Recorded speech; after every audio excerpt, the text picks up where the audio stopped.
नमस्कार दोस्तों किसी ने सच ही कहा है कि जीवन के महाभारत में हमें खुद ही अर्जुन और खुद ही कृष्ण बनना पड़ता है और इस प्रकार से हमें जीवन का महाभारत हर रोज लड़ना पड़ता है। दोस्तों, जीवन का महाभारत प्रत्येक व्यक्ति हर दिन लड़ता रहता है और कई वो भीतर से लड़ता है, कई अपने आप से लड़ता है, कई बाहरी जीवन से लड़ता है। दोस्तों, आज हम एक ऐसी कहानी के द्वारा बात करेंगे कि इस महाभारत में हम किस प्रकार से आगे बढ़ सकते हैं। दोस्तों, एक बिजनेसमैन था और उसको एक हार्ट अटैक आ जाता है। उसके बाद उसके बेटे को ये समाचार मिलते हैं। वो बेटा दौड़ता हुआ अस्पताल में आता है। पिताजी आईसीयू में है, बिजनेस का टेंशन है। अब तो उसके बाद उसके दोस्त भी आ जाते हैं, उसे पूछते हैं कि क्या हुआ है, क्या दिक्कत हुई है। बातचीत होती है और ऐसे में ये बिजनेसमैन का जो बेटा होता है वो कहता है कि मुझे आइसक्रीम खानी है और वो बाहर कैंटीन में जाके आइसक्रीम लेकर खाने लगता है। तब उसके दोस्त ये सोचते हैं कि कैसा बेटा है कि जिसके पिता आईसीयू में है और ये आइसक्रीम खा रहा है। और तो दोस्त सभी उसको कहते हैं कि तुझे शर्म नहीं आती, तू आइसक्रीम खा रहा है। उसने कहा कि मैं भगवान कृष्ण को मानता हूं और उन्हीं के सिद्धांत पे चलता हूं।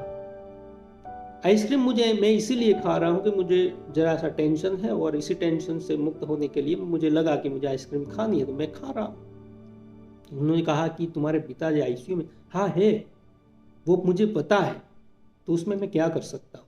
जो काम करना है वो ऊपर वाला कर रहा है और बाकी का काम डॉक्टर कर रहे हैं। और मैं जो हूं वो इस प्रकार से सोच के क्यों मरूं, क्योंकि जो होना है वो तो हो रहा है और मैंने जो मेरा कार्य था वो मैंने कर दिया है। दूसरी बात, और वो अपने दोस्तों से कहता है कि जब श्री कृष्ण जो थे उनकी पत्नी रुक्मिणी थी और उनका जो पुत्र प्रद्युम्न था, कुछ ही दिनों के बाद उसका अपहरण, जन्म के कुछ ही दिनों के बाद उसका अपहरण हो जाता है और तब रुक्मिणी बहुत रोती है, चिल्लाती है और करीबन 18 साल के बाद वो प्रद्युम्न जो है वो मिलते हैं।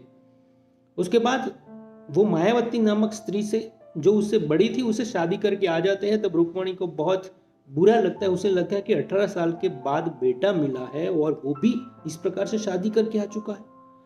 तो कृष्ण ने कहा कि जो है वो स्वीकार कर लीजिए, जो है स्थिति है उसको स्वीकार कीजिए, क्योंकि यही हुआ। रुक्मिणी स्वीकार नहीं करती। 8 साल के बाद धीरे धीरे वो 8 साल के बाद वो स्वीकार करती है कि चलो जो कुछ है, बड़ी है तो बड़ी है, बहू है ना, स्वीकार कर लेती है 8 साल के बाद। यानी कि जो उसे 8 साल के पहले स्वीकार करना था वो 8 साल के बाद उसने स्वीकार किया है। इतने में 8 साल उसने बिगाड़े हैं।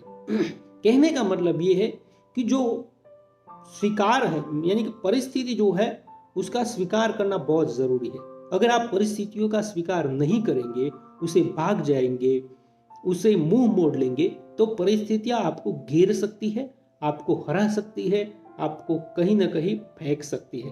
तो उस बिजनेसमैन का जो बेटा था वो यही बात कह रहा था कि जो परिस्थितियां है मैंने उसको स्वीकार कर ली है। मुझे पता है कि इस प्रकार की स्थिति है और शायद पापा की स्थिति क्या होने वाली है वो मुझे पता नहीं है। मैं प्रयत्न कर रहा हूं, तो परिस्थितियों को मैंने स्वीकार कर लिया, इसीलिए मैं आइसक्रीम खा रहा हूँ।